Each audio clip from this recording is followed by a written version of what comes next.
Well, hello and welcome to a new video. Today we are the 1st of October as I'm filming this, and so we're going to talk about my tops and flops for the month of September.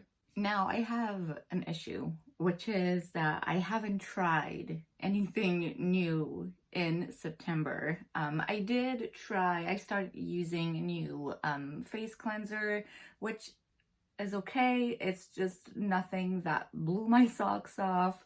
I also tried a couple of my samples, but same thing. It wasn't anything I necessarily liked, but it wasn't necessarily a flop. Other than that, I haven't tried anything new because I haven't bought anything new.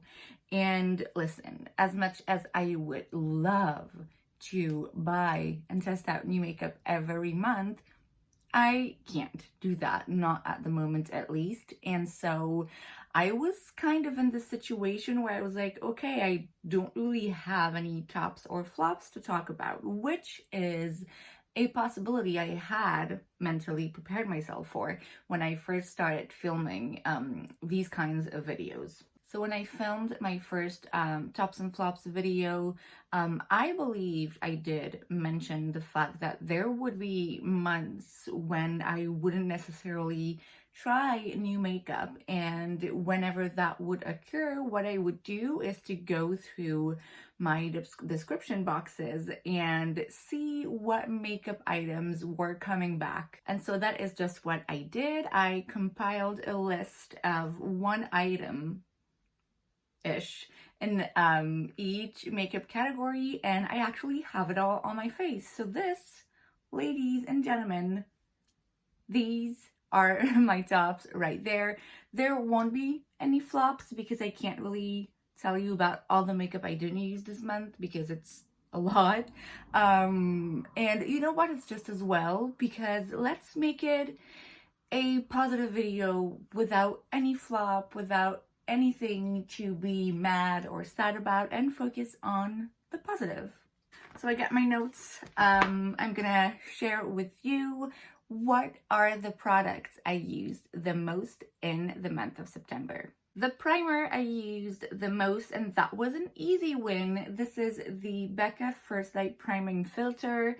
I do really enjoy this product, hence why I used it so much. I honestly think that a lot of it also has to do with the fact that it's, you know, it's kind of big and it sits on top of my primer pile, which I have to go through them and reorganize that drawer. And it's just, I don't know, it's been an easy one for me to just grab and know that this is going to be a good primer. It is hydrating, at least it feels hydrating.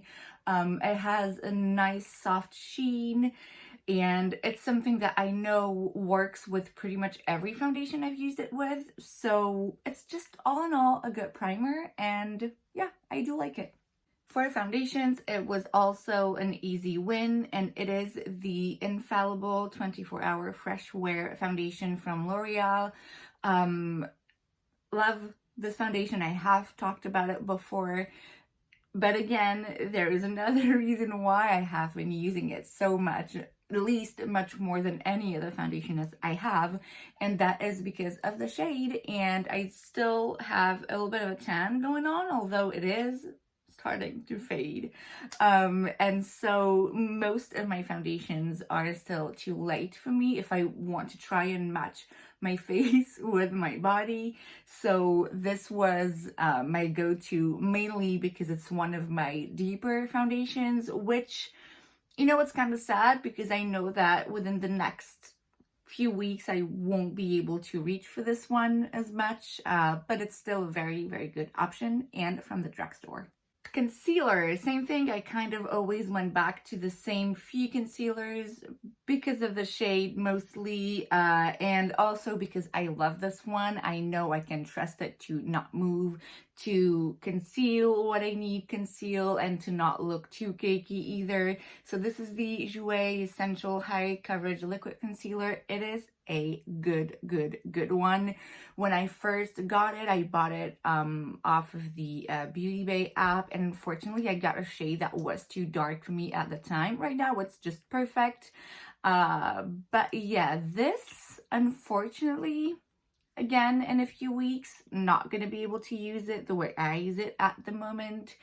I'm thinking I might get another shade, lighter shade of this one because it is that good. So for the powders, there was actually a tie between my Charlotte Tilbury powder and a Sephora powder, which I have rediscovered when I did my full face of Sephora makeup a few weeks ago.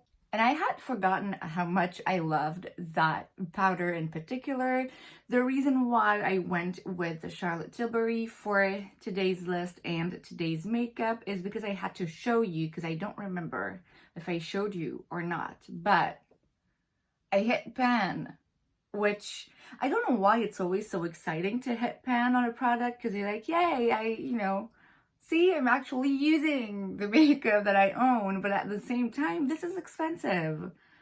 I don't want this to start breaking down and have to buy a new one. It's like, it's 50 bucks.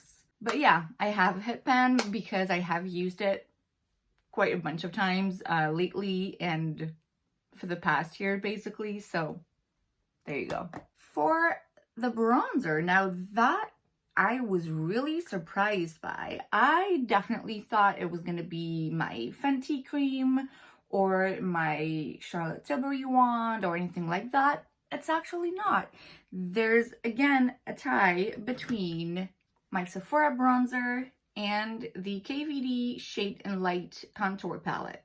Now this I have used a few times, because I think it's mainly because I did a video where I talked about all of my face palettes that I never really reach for, and so I was like, you know what, I need to like go through them and use them a bit more.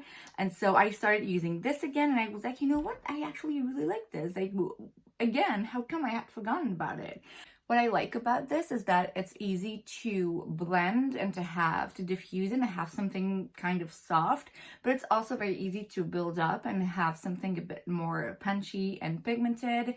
And again, because I'm more tan at the moment, this has been just a go-to. And this Sephora I have used because this is a lighter one for me at the moment, but I just like to kind of put this more all around the face, not be super precise with it, just really go and blend it and just have that bit of a golden thing going on. And the smell, it's not smelling as much as it used to, but yeah, I just, again, thanks to that Sephora full face of Sephora products video, I rediscovered it and I have used it quite a bunch.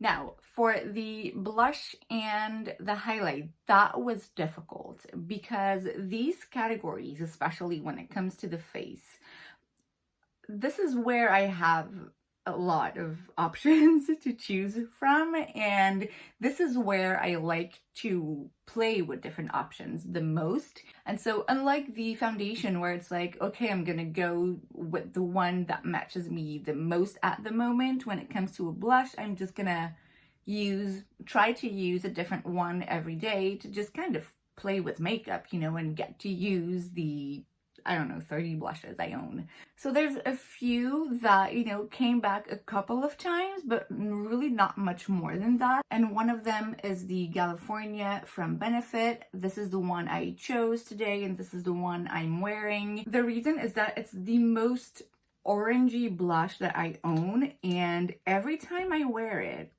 I'm thinking I should really buy more orange blushes because I love this color. I love the formula, I love the Benefit blushes in general, but this shade I love. And I'm always more into like the peachy kind of colors, generally speaking, on an everyday basis, but really I need to get out of my comfort zone and go for the orangey blushes because, and I feel like it looks so nice on me, especially when I have a tan on. So yeah, this one I've been loving.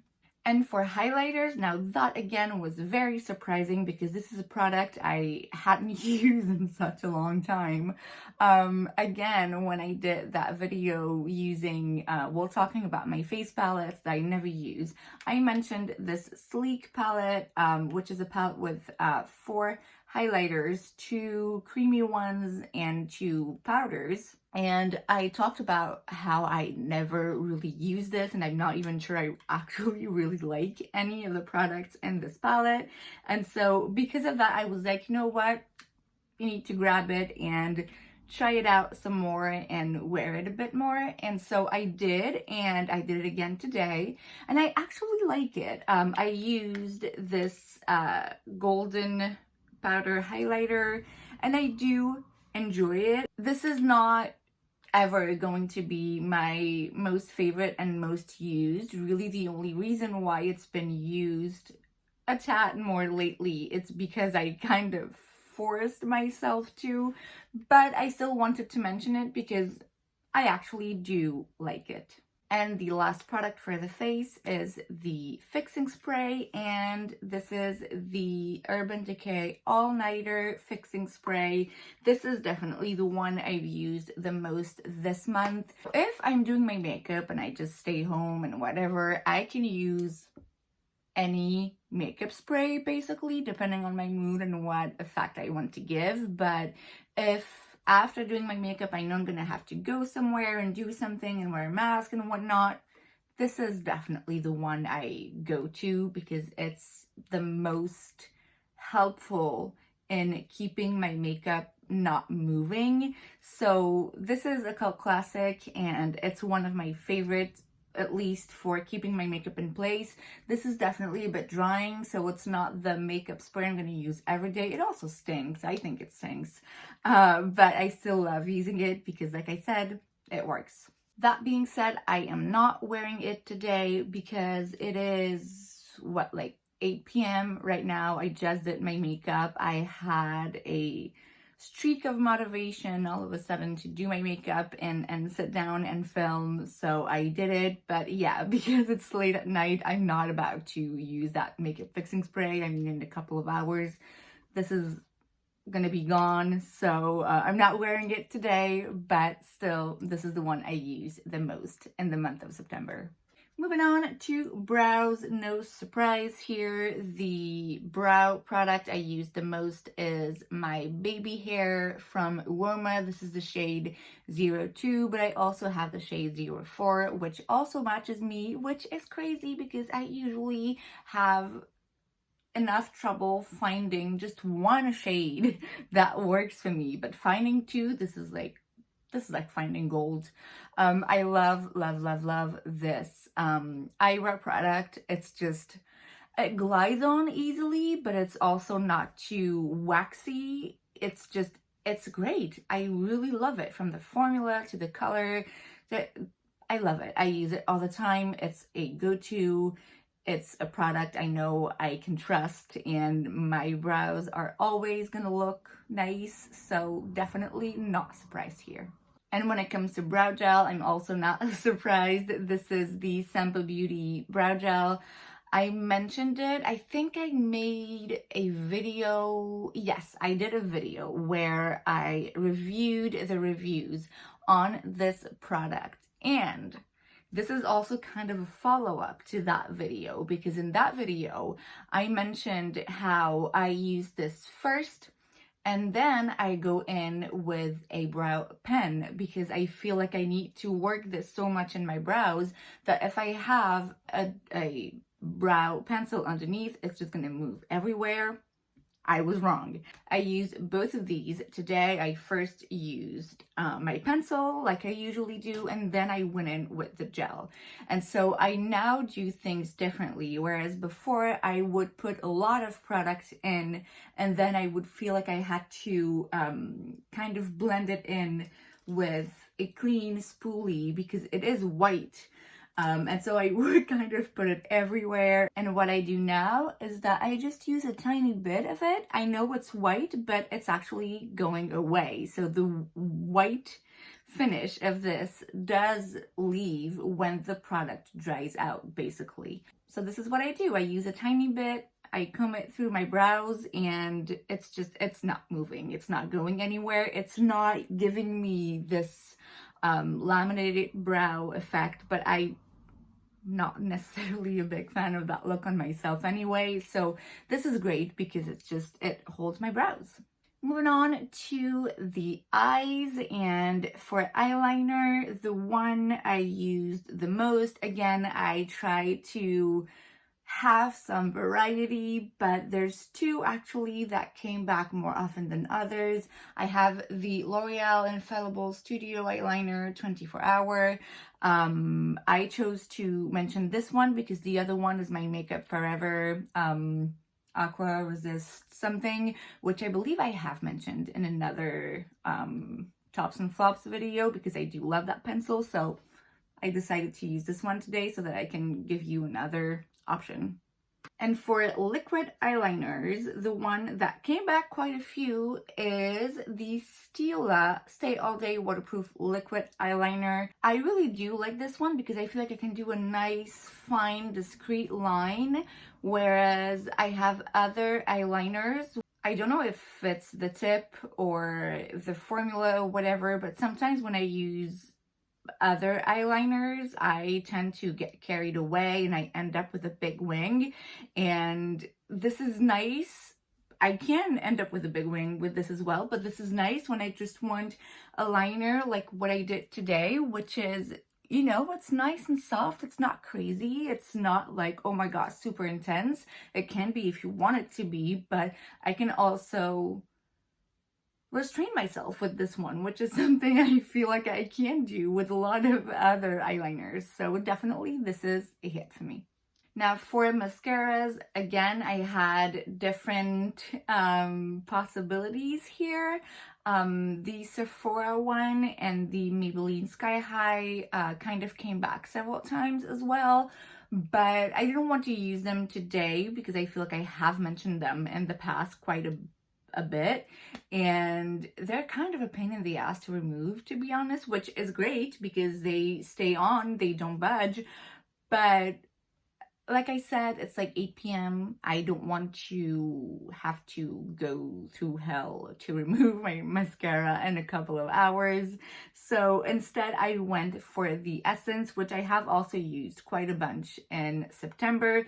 This is the Lash Princess Sculpted Volume Mascara. This is what the wand looks like. I have a bunch of Essence mascaras and I know I'm gonna buy more because they are great and very inexpensive. It's also a reason why I wanted to talk to you about this one today, because it's really the least expensive you could find, and it's good. It's really good. Now, it's not as long lasting, at least on me, as the Sephora or the Maybelline one. I know I'm not going to struggle as much to remove it, but I mean, it's not something that gives me panda eyes, all right? Reason why I have used it quite a bunch in September. And that's pretty much it for the eyes. I couldn't include any eyeshadow palette because that's definitely a part of my makeup where I like to change as much as I can, because I have a ton of eyeshadow palettes and I love to play with all of them, and I feel like I don't have enough eyes on my face, enough days in the week for me to play with them all. So I really couldn't have found an eyeshadow palette that I was like, oh, I've used this more than others within the past month. And also, again, because it's late, like, I wasn't gonna do a whole like eyeshadow look, okay? I wanted to keep it simple.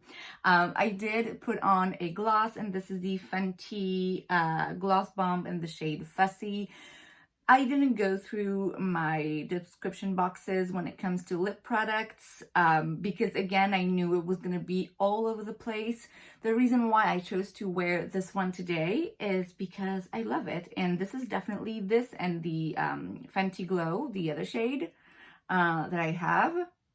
They're just kind of my go-tos, you know, if I want just a nice gloss that make my lips feel nice and look nice, I know I'm gonna go with Fenty. So I mean, yeah, I had to mention it.